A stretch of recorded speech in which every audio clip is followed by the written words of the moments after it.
I want to start this video out by showing you a picture of how people lived in ancient times in North and South America. They used the mountains and just the natural things around them, or they built mounds.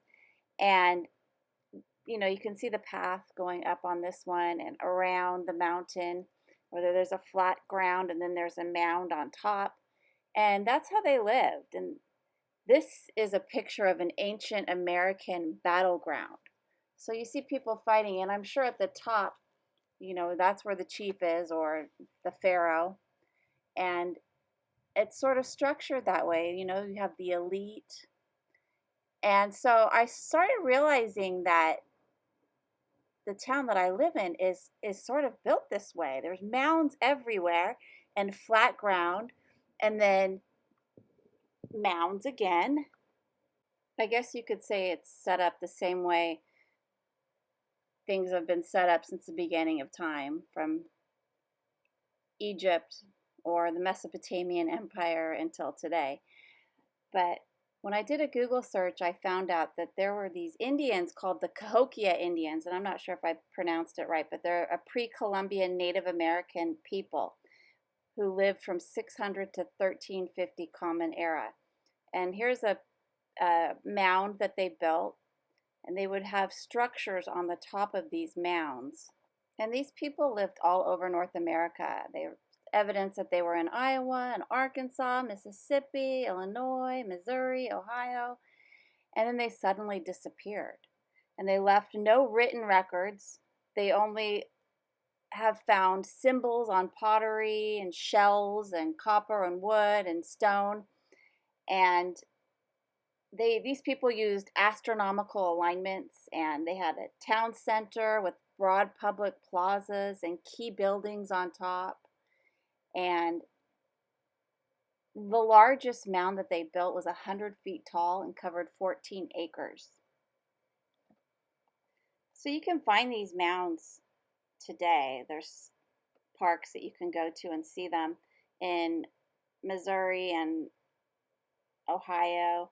In Arkansas, I posted a video of the Plum Bayou mounds that I went to see.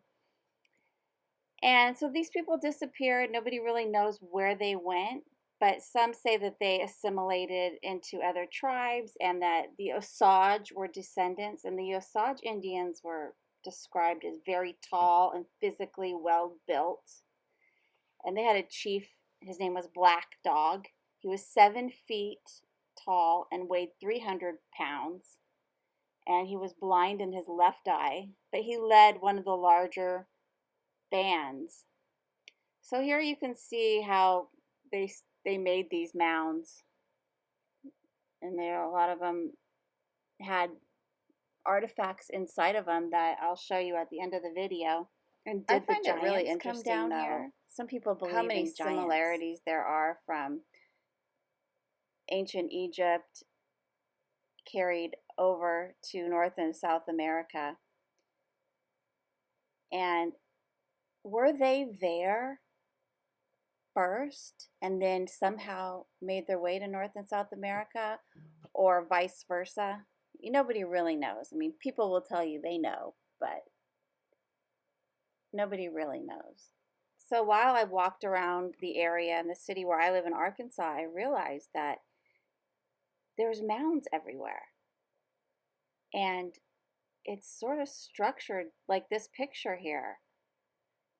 So I will post a video that I took on one of my, or several of my walks around the neighborhood. But first, this is a really interesting serpent mound that they found in Ohio. And it's actually on top of another mound. But really interesting and sort of a mystery. Nobody really knows why or what it was for. Maybe it was just a way to sort of find an area, like a billboard or something. But I can only guess. So anyway, let me show you the videos that I filmed around the area where I live, just to show you the similarities.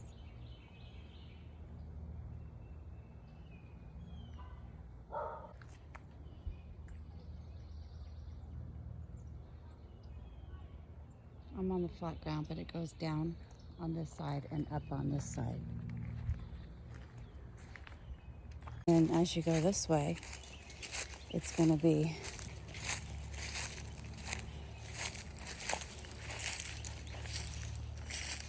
this goes up. It doesn't really show that well on camera, but where'd your ball go? This is the story of our life. Where did the ball go? Okay.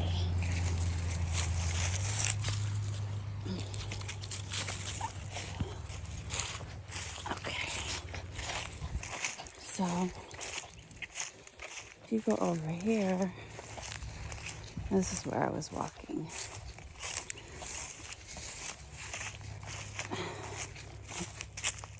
So then I'm coming out this way and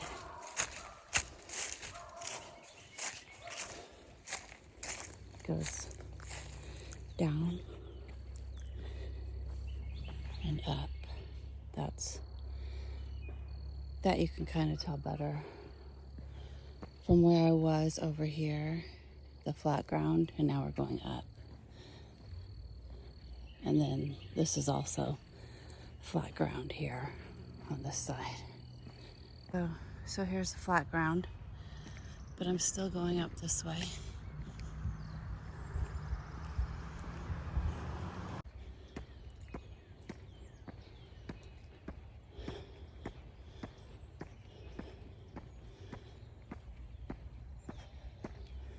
And here's a little mound for our house. Right here. It's higher than it looks on camera.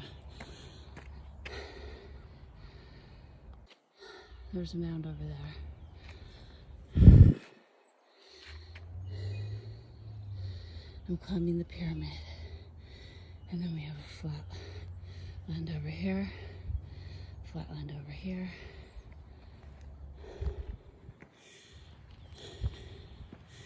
I'm going to the chief's house.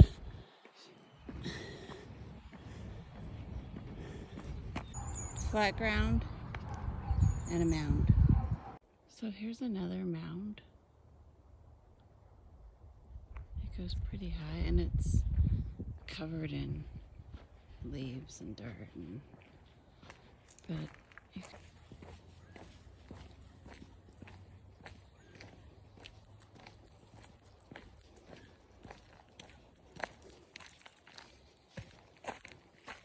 Now I'm going down the hill instead of up. I think this was it. So I'm on this platform, this flat area, and then it goes up. And now this is a hiking trail.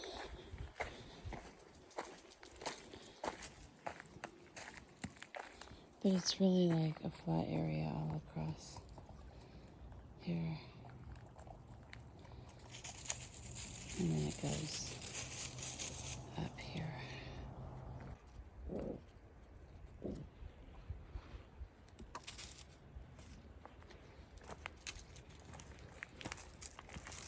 So before I go to the clip of the next day, I wanted to say that they think that these Indians assimilated with the Chickasaw, Peoria, and the Osage Indians. And I don't know if I'm saying that right.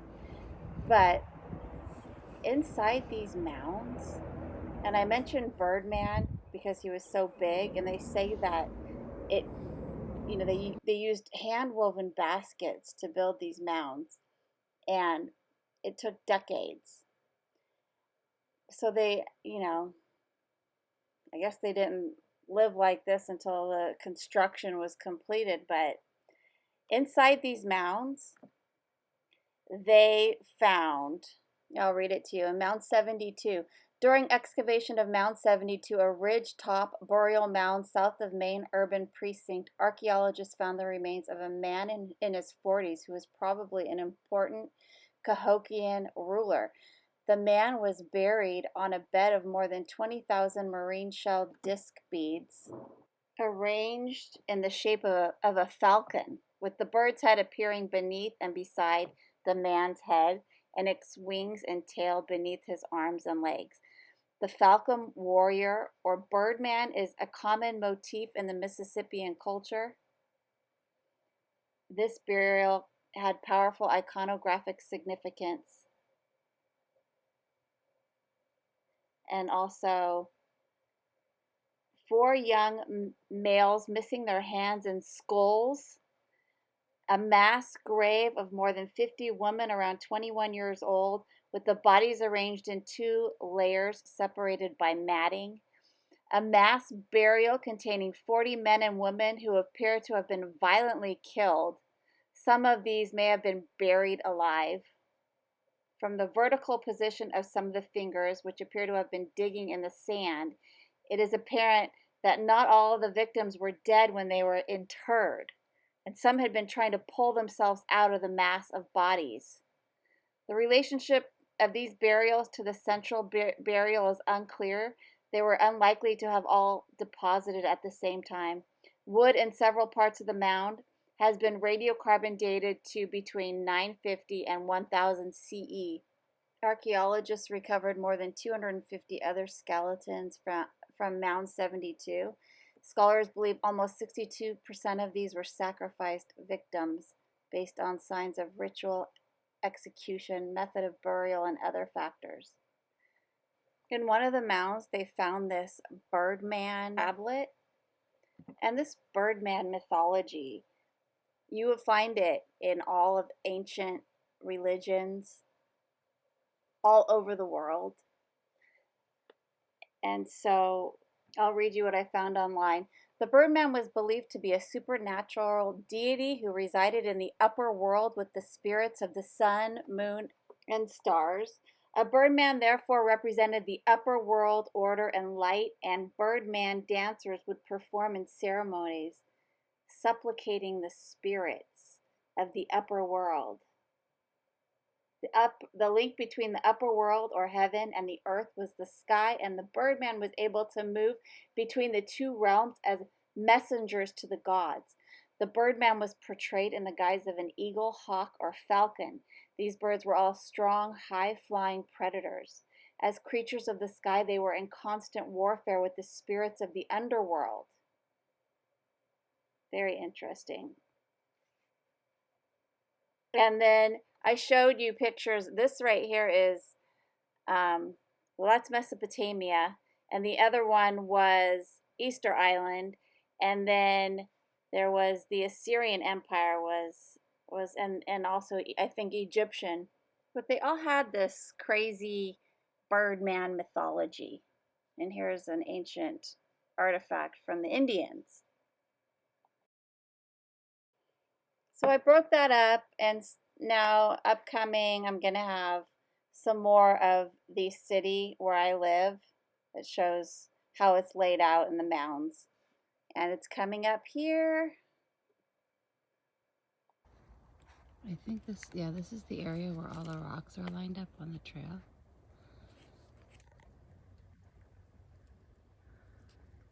Along the trail. But I'm up here on this mound under this little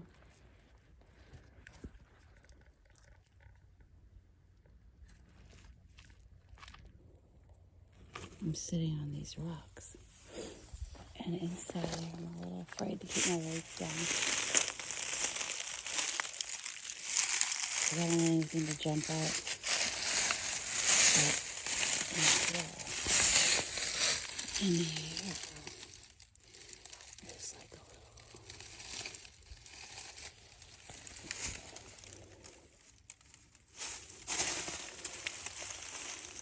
a little overhang. And then that's the top of the mound. There's the trail. There's another little. All of these are like little overhangs. This one has a tree coming out of it.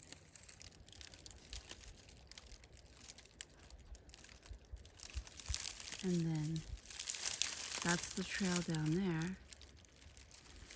And so up here is the top of the mound. So let's go up there. Well, it's not the very top, but it's part of the top. Anyways, a top. I have to climb this mound.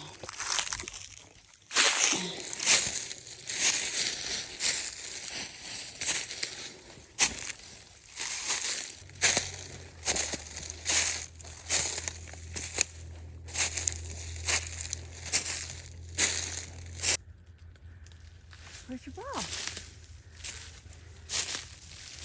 I'll go up there. And then I'll have to come back down and get the ball.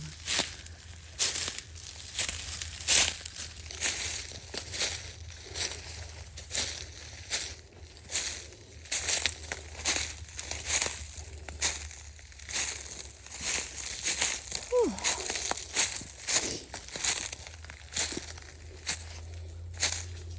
Okay. I made it to the top. And that's actually another mound. But this is the top of this one.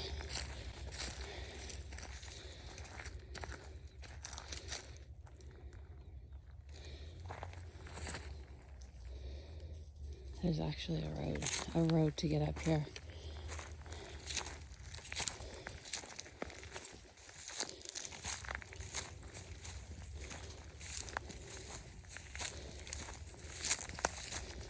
Here's another mound.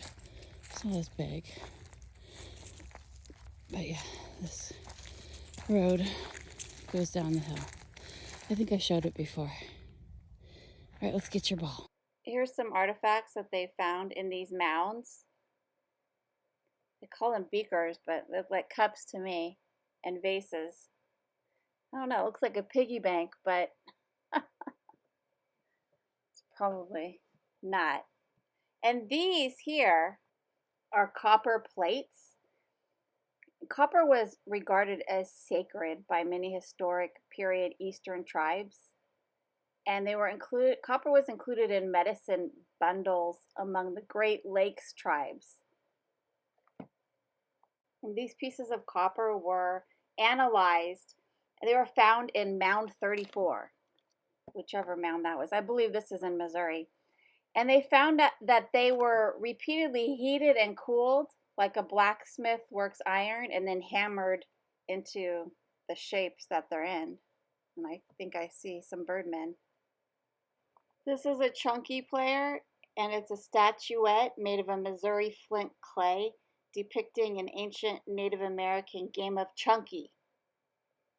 So, chunky is a hoop and stick game, and it's played by rolling disc-shaped stones across the ground and throwing spears at them in an attempt to land the spear as close to the stone as possible. Here's another clay statuette, and then some statues of goddesses. They said that this was like the red goddess or something.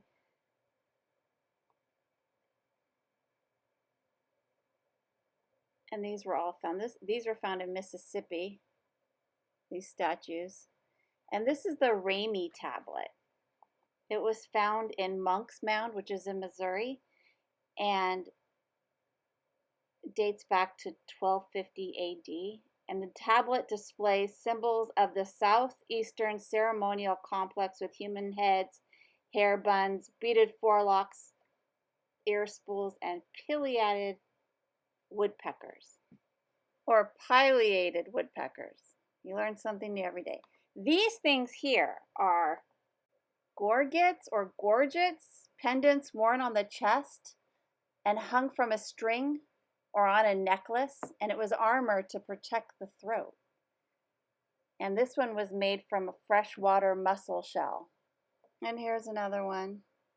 And so the next clip is me down by the stream on one of the plateaus.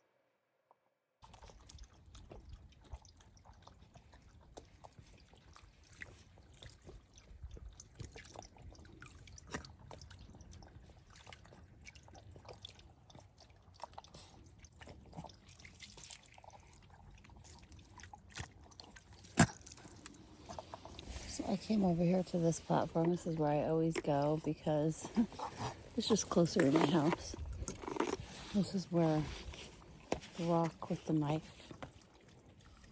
on it is. What is this? It's like an imprint of something.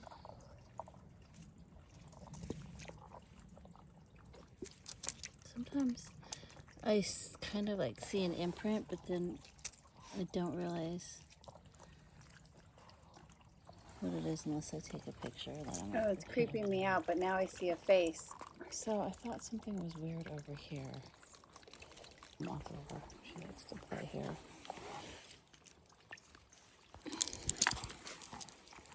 You gonna come with Mama? I'm not going anywhere. I'm just gonna walk over here on these rocks. So many of them are like chiseled like that, you know, even the small ones. They've got these like edges and stuff, like rocks were cut out of them. Or pieces out of these giant rocks. So this giant, oh yeah, it was this. Like, look at this rock. It's just, it looks like it's a piece of, oh, it's just leaves. This is the weirdest thing here.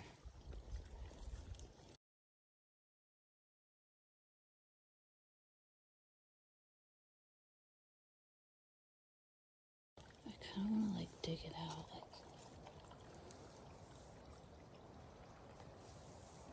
look at that. Like, what the hell?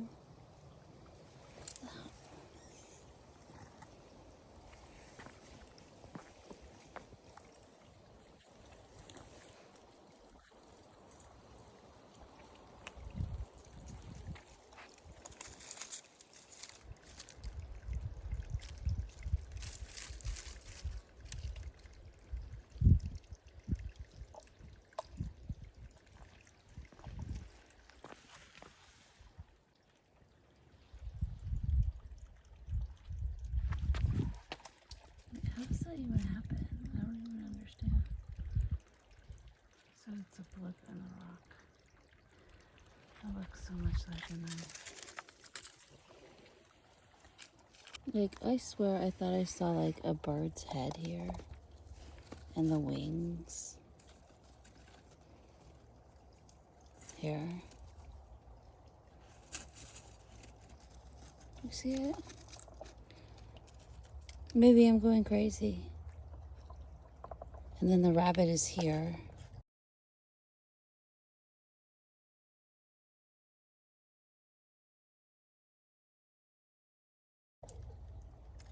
And this is what, you know, I mean, their food. And then the knife. Like, it's just like the butcher shop. This is what he has for sale.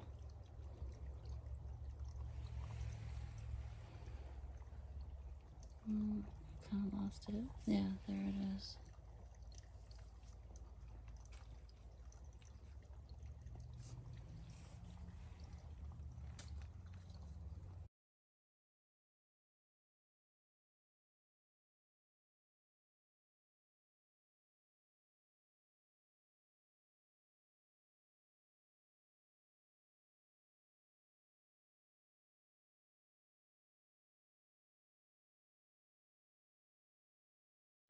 There's another one.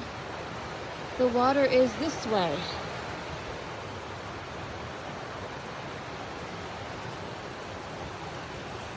And I made it. It's a pretty steep cliff. But I'm like Wonder Woman.